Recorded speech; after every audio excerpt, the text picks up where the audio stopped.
Are you ready to have some fun? I'm Nichole, founder of Success on the Spectrum, and this is our new location in Humble, Texas. This center is stock-filled with opportunities for your child to learn through play. Your child won't even know that we're teaching them lessons. So come on in and see all of the social opportunities and learning opportunities that we've set up for your child. My name is Mikael Simpson. I am the owner of Success on the Spectrum in Humble, Texas. My name is Sybil Ruffer. I am the Regional Director in BCBA for Success on the Spectrum in Humble. My initial profession in healthcare was as an occupational therapist. I worked in hospitals as well as schools, and I fell in love with working with kids with disabilities, and I got the opportunity to interact with kids with autism. I've been a BCBA for exactly 5 years now as of last week. When you first get a diagnosis for your child with autism, that can be really scary. Seeking out something like counseling is probably always really helpful for parents, but also the direction of a BCBA can be very helpful in letting them know where their child's at and where we can help them get to. Every kid's different. Every parent's different. And so ABA therapy can't be a cookie cutter approach. It doesn't fit to make everything the same. At Success on the Spectrum, we serve 18 months all the way up to 18-year-old clients.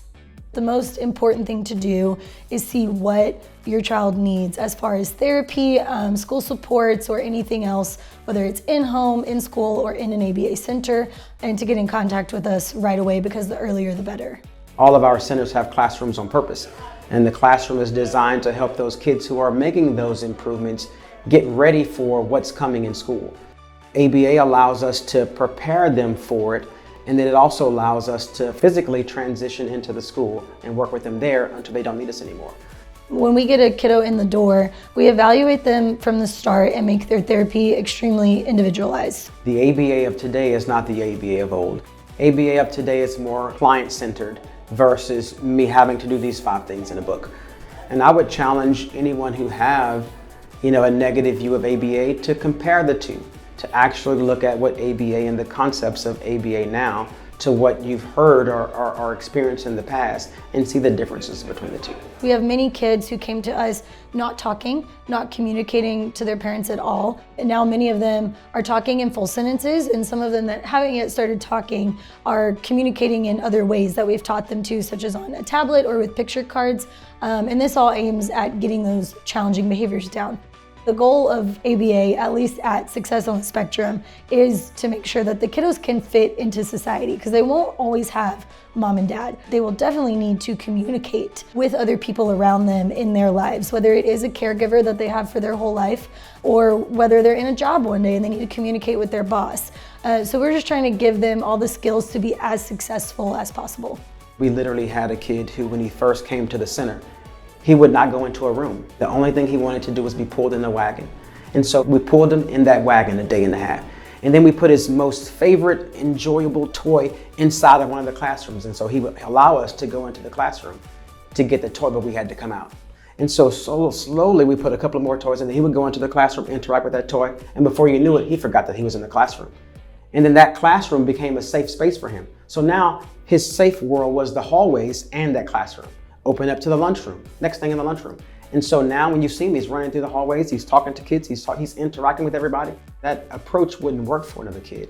But for him, he needed that in order to feel safe so that he wouldn't go and have a behavior. So those types of things, and then when I see them afterwards and you talk to parents, those type of things, you can't measure. You can't measure. We focus on play-based therapy, and we teach them skills within that by having the RBT shadow them. That's just highly trained in identifying opportunities for them to learn throughout that. We're trying to stop the behaviors from happening before they do and teach them the skill so that hopefully the behavior goes away quicker. ABA is the gold standard. It's approved through insurance for a reason. Because the outcomes show that children that experience ABA therapy, they're more independent in the end.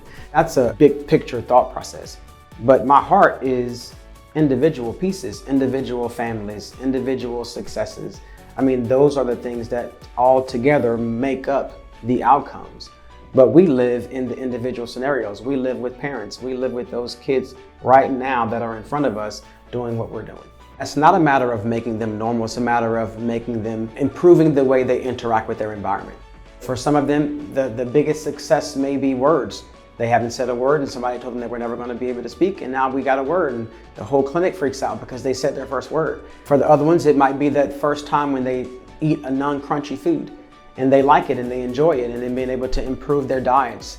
It may be the first time they go to the bathroom by themselves, or the first time they let you know, hey, I got to go to the bathroom now, by pointing on a board. We're trying to look at this kid and break down all of the things that we're having goals for, whether it's feeding, whether it's communication, whether it's just being able to eat. So those types of things we look at, and we try to set a goal for each one.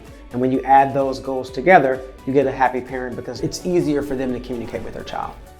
Working at Success on the Spectrum versus other centers that I've worked at, it's really about the small family feel and the connection that we can get with our families and our staff. When the BCBAs and the RBTs are all on the same playbook and we have that more personal connection, we find that the kids have a much better outcome.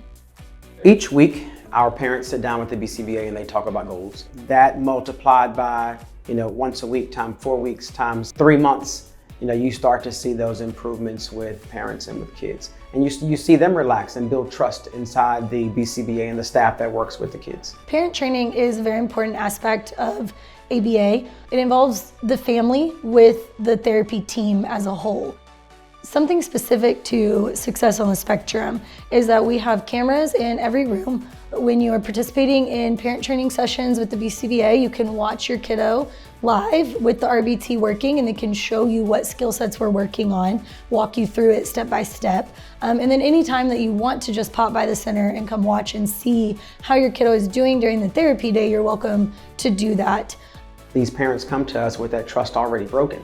And so we have to, it's like any type of wound, you have to build it up little by little.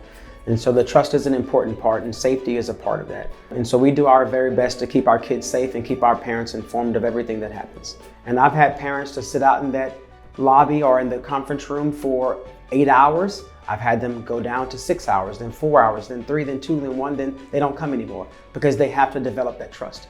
When parents regularly attend parent training and participate with their BCBA and learn those special skill sets, the children typically make progress faster because then we're all working as one big team, not just his therapy team here at the clinic and then the parents doing something different at home. In our world, whenever a parent comes up and it's the end of the day, we want to spend a few minutes to tell you what happened so that you can know what happened that day. We do that both communicating to you verbally and telling you what happened, as well as on a form, so that when you go home, if you forget something that we mentioned, you can look back and say, okay, yes, I did eat today. Or you went to the bathroom twice today, so that you can be involved with that closeout of the day and have them still remember.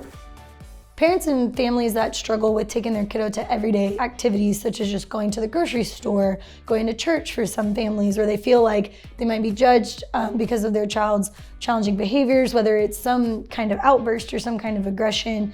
We strive to help them not feel that judgment. We actively take the kiddos on field trips, and we provide different types of community events, such as Workshop for Parents or our Autism Carnival that we're having today. And these are opportunities for the kids to be in public. Parents tend to be embarrassed when your kid has an interaction or a negative behavior in a grocery store, those type of things. You're wanting to stop as fast as possible. Well, if they do that in Autism Prom, it's perfectly fine because we are in an environment where everybody has children that have different types of behaviors. It's an opportunity to both educate as well as to interact with the community. When we look to hire staff, when we do our interviews for our direct therapists that are going to be on the floor with these kids every day, we're really searching for people who, one, truly have a passion for working with kids, but even sometimes that's not enough because you also have to have an understanding that we're meeting these kids where they are. And so we're looking for staff that truly understand that and are not off-put by having to deal with challenging behaviors day in and day out, because that is what the job entails. My favorite part of the workday are the staff or the kids, seeing their faces. Those things that the kids are not supposed to be able to do when they do it, there's nothing better. I recall one time I walked into the clinic and everybody was screaming. And I was thinking that, okay, did the kid run away? What happened? Is somebody in the clinic? Is there a tiger that got free and broke away from the zoo? But they were screaming because he was speaking, he was saying his name. And he's never said his name before. So they start calling me and they was talking about, look at it, pull back the camera so we can send mom a clip of her son saying the word for the very first time, and it was his name. That type of interaction and environment is why SOS is SOS. My hope for every kid that comes through Success on the Spectrum in Humble is to ultimately get them graduated and back into the school system or whatever type of education and schooling their parents choose for them, to give them the skills to be able to sit and learn from a teacher, to make friends with their peer next to them. My hope for these children are independence. Their ability to be able to do those things and take care of themselves. The independence is both for the kid and for the parent. It's for all of them. And if we can get them to a point to where they're more independent, then we've done them a positive service. And for me, I would wish that each kid is able to get to the point to where they're independent. If we can be a resource, the rest of it will take care of itself. Like what you see? We knew you would. Come on down to the Humble location and see how we can help your child learn while having fun.